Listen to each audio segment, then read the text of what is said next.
And with that, I'm going to turn it over to Julia. Julia? Hello, everybody. I am Julia Henley. I am not an engineer. I'm not a geologist. My background is actually design, architecture, private sector development, and community building that I've been doing for quite a long time. And when Gaze Mills was all over the news, I thought, darn it, that community needs some coordination, and that's what I like to do. So the preparation is one thing, the planning after a disaster is another thing, but the implementation is another thing entirely. And I arrived on the scene approximately 1 year after the last flood. There were two 500-year back-to-back floods. And FEMA had left, and the planning, which is now considered the Bible that everybody refers to when everybody starts arguing, we go back to the FEMA plan. Has anybody heard of the driftless area before? Yes. All right, great. If you haven't, in the next few years, you're going to hear about it the same way you hear about the Napa Valley, okay? This is an incredibly rare geology area that encompasses a good portion of Wisconsin, southwest Wisconsin area, which is in the red here, Minnesota, which is the turquoise, Iowa, the green, and Illinois. And where we're located, good old Gaze Mills, is right here, okay? And La Crosse is where I'm from, and I basically travel all the time through here. And I say that because I get to see the most gorgeous land that you could possibly imagine. I travel down the Mississippi River, see all that wonderful wildlife, beautiful, beautiful topography. It's karst geology. It has an incredible flavor of the earth in this area. It is a scattered population. It's one of the in Crawford County, which I already pointed out to you.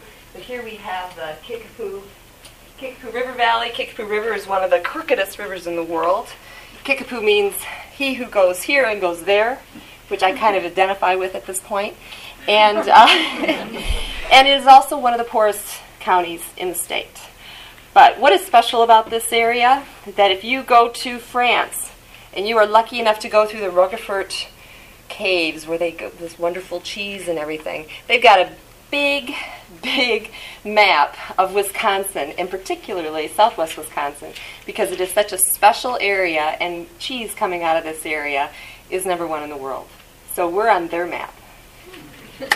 Recovery and development. Recovery and development to me is a lot like we're going to build a car.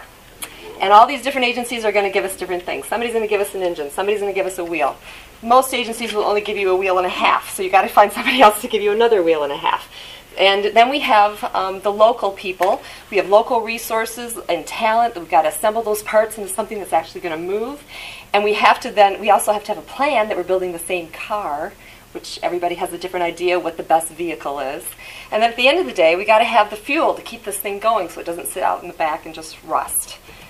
And that's what recovery and development is all about. Again, I arrived a year after the plan was completed. I arrived 6 months after an engineering firm was hired to help put those grants together to get the infrastructure put together.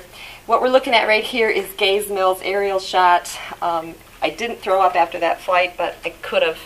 And this is the downtown Main Street area, and then up around the corner is the new Uplands area. Beautiful, beautiful countryside known as the Apple Capital of Wisconsin. This is an engineering plan. I don't know if you can see it. A lot of this is floodplain. Yeah. A lot of it is floodplain. This is all floodplain. This is the old historic downtown district. And all the yellow and purple areas is our new development areas. It's known for silent sports. It's known for agriculture. It's known for the great outdoors, hunting, fishing, and food. Challenges within this opportunity, and I really think that these challenges are tremendous opportunities for communities to kind of remake themselves in better ways. But in our particular case, the timing was just really interesting. 2007, 500-year flood in, I think it was August. 2008, 500-year flood, I believe in July and August. 2009, what happened nationally? Complete reset of the real estate market, massive change, lots of stress overall for the whole population. And it's all about money. We got to justify the money, we got to manage the project, and we have to stay on course. The challenges, the politics of recovery, perspective, facts, and reality is a constant thing that as the on-the-ground recovery coordinator we're dealing with. Initially, there's this personal level of perspective. There's facts. Facts. Your town is declining. It has been declining. We need to do something about it. How can we do something about it? It comes down to facts versus stories. Gossip, somebody's perspective of what's going to happen because they look to the past and they go, oh, it happened this way before. We've dealt with floods every 10 years for the last 150 years. Why do we have to deal with it differently now? There's fear of financial ruin, either way. Fear of abandonment. FEMA abandoned us. You're going to abandon us. Why should we follow this? No offense to FEMA. But that I didn't think that you really did. Well, it's that idea that people will come and go, and no one's really going to stay, and no one's really going to help us, and you're going to get something started, and we're going to be stuck with this big monster, and then what are we going to do with it? And there's this fear of losing identity, and in my mind there's fear. I have a big fear, too much fear. Coming to terms with decline and disaster, who are we going to blame? Who do we want to blame this week? We want to blame the local guy. We want to blame the state people. We want to blame those feds. Those feds are evil. Okay, the feds are helping you. That doesn't matter. The feds are evil. Assistance versus entitlement. Grants. Grants are a wonderful thing, but it brings out the worst in people in some cases. And it also brings out the best, because a lot of people that didn't just take a buyout and leave, a number of people took some assistance and parlayed that into some new investment into their community, which took a lot of faith. There's also the challenges of change, and I'm having my own little philosophy on this. There's a segment of the population that's adaptable to change, and there's a segment that is fearful of change. And of those fear of change, you've got the people that won't participate. They're just kind of the passive aggressives. They're the gossips in the background. And then you've got the people that will actively fight change. They'll do everything they can to have misinformation, to sell new newspapers, to just really not go along with the plan and not go along with it for their own reasons that don't really logically add up. And then we've got adaptability to change. We've got people that accept it, not really excited about it, but they'll accept it and they'll try and go along. And then we've got actively embracing change. The two people, the two groups at the bottom, the active ones, they're the ones that you're hearing about all the time. They're the ones that are fighting. And what I'm trying to do is get the hearts and minds of the acceptance people and the non-participation people to understand the project, so they can get behind it.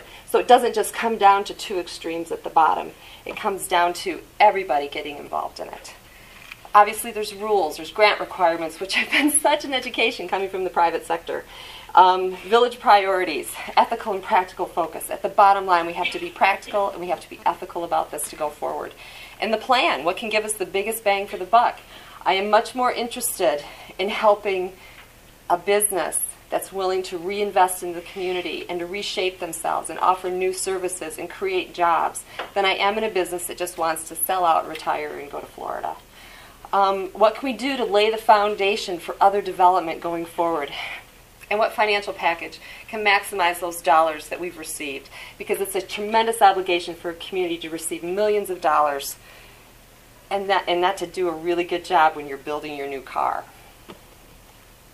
Again, silent sports, it's agriculture, it's food. It's a new age, though, for rural America. I don't think we can judge and operate the way we have in the past. The cool thing about Gaze Mills, about Crawford County, about the driftless region, is that it's basically ignored through the last 20, 30 years of development.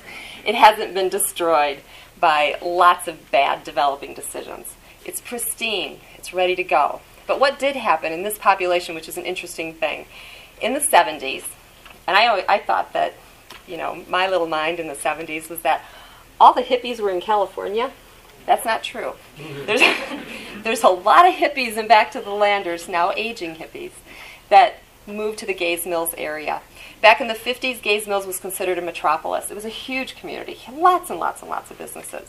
The 60s, that became a decline. The 70s, it became more a decline. Flooding, flooding, flooding. No new investment in that area. Rural flight. And what happened was, about 20 miles up the river, because there had been all this flooding, a big project came on board. It was called the Lafarge Dam Project. And what happened was 1,000 dairy farms were bought up, and there was going to be a big reservoir put in, a big dam, and that was going to both control flooding, hopefully, for the villages downstream, but also create this economic driver. Anyways, what happened? The dam started to get built, the public outcry arrived, the dam was abandoned, and so were basically the economy for that area was ripped out from an agricultural standpoint. And then we have this clash of cultures. The old farmers knowing how it was, we've got the hippies and the back to the landers. And this has been a tension in the area for the last 30, 40 years. But disaster funding provided a reason to come together once again, and to come together and go forward, and to plan something newer, better, with that basis and that love of the land, and also with that understanding that we can do this better. So the commitment to building as sustainable as possible is one of the main things that we went forward with. Our building construction envelopes are some of the best that you can possibly put in right now. Of course, we're also trying to do this on a shoestring budget. So you don't see luxurious outfittings, but you do see a building envelope that's, for instance, ICF construction, which is really going to be a good way going forward to keep our operational costs down. Building operations, geothermal in one of the buildings in the new community building, and always with an eye to the budget and how it's going to work for people in the long term. Getting beyond disaster, it takes faith for someone to invest millions of dollars into the future. It takes communications. It takes a little pushback from somebody that my role is pushback to the people that have particular agendas and want to see a fight. The media, for instance, I think it's a wonderful microcosm. Gays Mills is a village of under 600 people. We have a radius population of probably 20,000 that kind of interact in this rural area. But there's this huge interest, which I think is just comical, of keeping an argument going, keeping a nasty story going, because it sells newspapers. So communications from my end, from the very beginning, I was there for the first year under a grant from Health and Human Services, and I had a small budget to handle communications, and I had to pay for ads to say what was going on, to get it out in the local paper. And when that didn't work, when that funding went away, and I've been there a year and a half since, we've established all kinds of technological communications with Facebook. We're starting a blog. I do a monthly e-newsletter that goes out to thousands of people in the area. I also publish my own little newsletter. All those communications, that pushback, educates those people that are not actively into the argument, and so that they can get behind when something big comes along, and they have. Developing real infrastructure to make it happen, huge. Not only do we need those facilities, those immediate facilities, not only do we need that housing, we also need an educated workforce. We also need amenities that bring people in and want people to work there. We want to get people that want to work there. We have a couple industries locally that want to hire hundreds of people. These are worldwide companies, and they need to have a community that is cohesive and on the right track, and there's amenities, and we're working together. We've gone from a place of not having those processes that you were mentioning, and a little chaotic, to being very much talking about this and communicating and seeing that there's a direction to go. Collaboration, public, private, organizations, regionally. I reach out probably, in a drive time, about an hour and a half for organizations to figure out ways that we can collaborate, for tourism, to figure out ways that we can collaborate these different organizations and think bigger, think regionally. And that also helps with money, to be frank with that. And embracing technology, very, very important. Cycle of recovery, grants, houses, supports and develop the local businesses. You start to see some successes, and then more things begin to happen. Net gain, phasing in recovery up to 2011. I got there October 2009. Spring of 2011, net gain over pre-flood, and that's with all the stuff that got ripped down, all that tax base gone. We were over $2 million in tax base net gain above, which was really an important thing. The public-private partnership, extremely important. It's worked out to be about a 30% investment of grant funding to attract 30% additional private investment and about 30% loans to make something happen. That results in services, jobs, and a substantial tax base.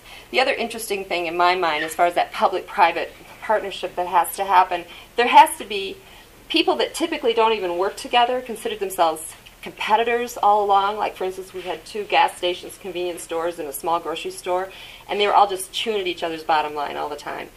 And they were all dying. And so we all got together, and we said, let's do a merger.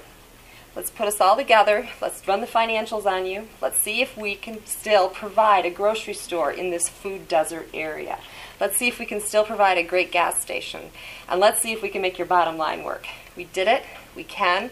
It's up and running. And I feel like it's a really good example of everybody just lay down your arms and let's work together. That's the Village Main Street. I think that's the 2008 flag. And then there's just an example, the Marketplace is this new merger that we just put together. The Mercantile is, I would say, a hybrid strip mall type of thing. But what that did is allowed about 5 businesses to move into it. It also is an economic driver for the area. That economic driver is that the leases, the Mercantile is owned by the village, the leases that are paid for from the tenants pays for the rural development loan that was necessary to build the Community Commerce Center. The Community Commerce Center houses the library, the village offices, my tiny little office, a new event center, and also the Kickapoo Culinary Center, which is an incubator kitchen, which we're now going to call a Jobs Accelerator Kitchen because we've got to get our words always updated. Anyways, this is the new section of town. This is the slough here. This is not the river. There is a trail that is the old railroad that connects down to the old part of town, and then the river winds itself back and forth here. This here is the new community building, and right now I'm working on getting a trail and a boardwalk to connect all this because we've got to have those alternative connections. This is the new Marketplace area, and this was taken last fall. There's been a lot that's happened since then. This is the Mercantile. I just have to tell you this because it's a funny story. This is the Mercantile, and this is what the CAD drawings came out, and nobody could make a decision. It did not have enough character. It wasn't pretty enough. Blah blah blah blah blah. And then I drew over it, and a sketch really makes everybody think, oh, it has a little bit more charm. So it doesn't really matter my job. It doesn't really matter. I'm officially the Recovery and Development Director, but every day I'm doing something to push this along in some little way. Everyone benefits when we underscore the brand. We concentrate, obviously, on our different areas of business.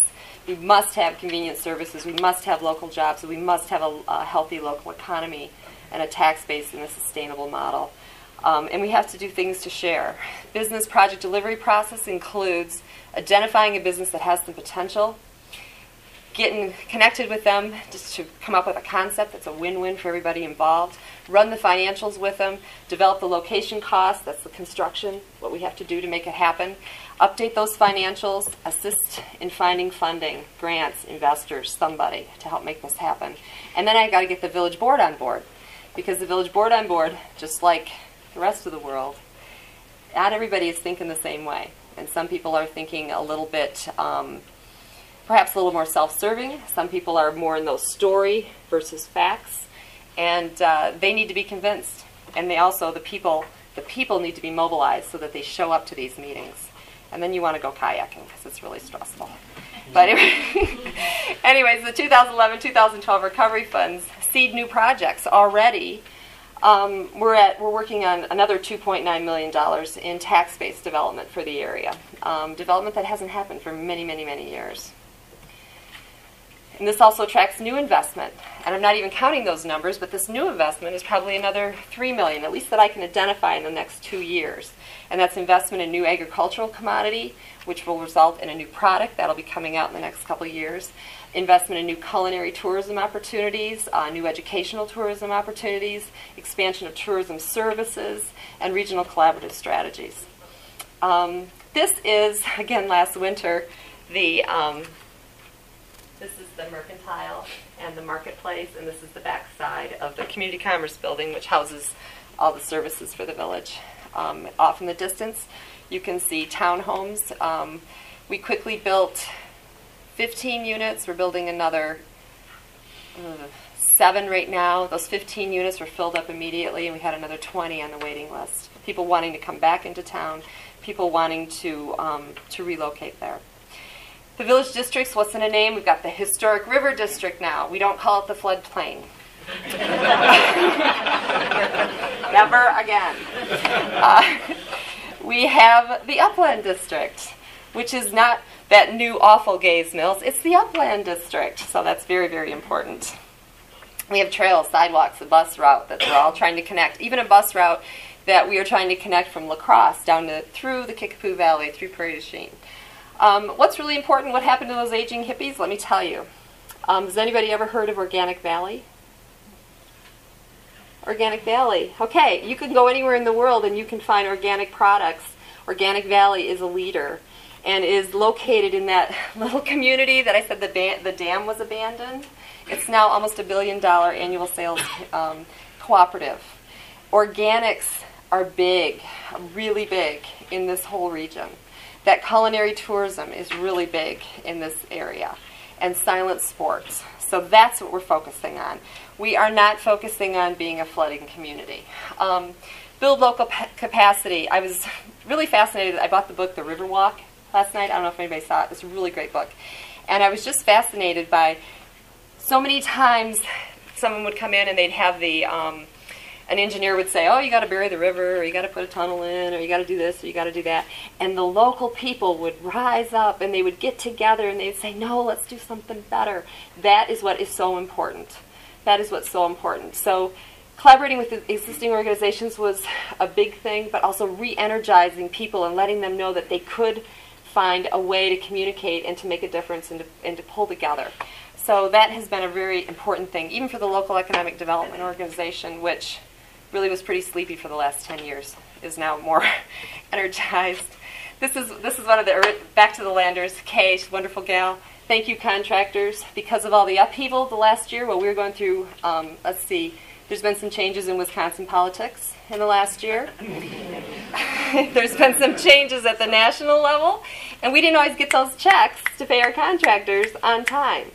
And so there's a lot of it, please, stay on the job, stay on the job. And most of them did. They did a good job, and the village is grateful for it.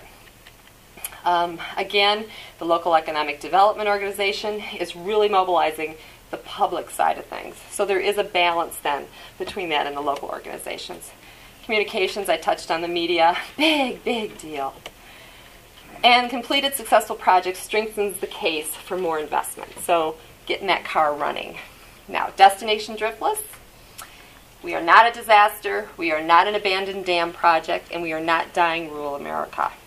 Yes, what we are. We're tech savvy, we're healthy lifestyles, we're a new economy, we're local and personal and small business can interact with the rest of the world in a really positive way. We have a world impact in agriculture locally, a world impact in technology locally with some large companies, and world impact in new ruralism, I see, going forward. And it is the taste of the region. There's farmers markets and all kinds of wonderful things you do in rural America. That is the driftless area, remember that. And what's next? Regional collaboration across borders, economic development entities, and there's lots of those. Tourism, remote educational plans, and also new projects, the Driftless Discovery Center, brand recognition, and jobs acceleration.